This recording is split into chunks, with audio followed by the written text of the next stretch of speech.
Today we are unpacking a major legal development from Supreme Court of India. Recently, a two-judge bench passed a split verdict in a very important case pertaining to Prevention of Corruption Act, leaving the case undecided and the same will be referred to the Chief Justice of India for further action. Let's discuss the case. What was the case about? Why the judges disagreed and what will happen next?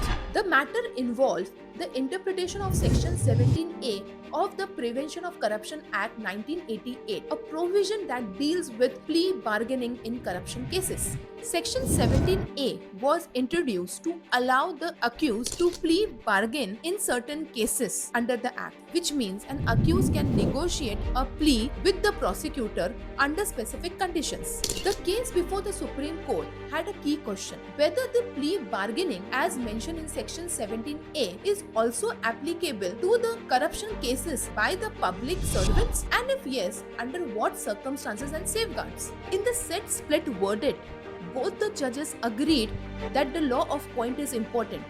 They differed how the law should be applied or interpreted. Let's understand their disagreement in a simplified manner.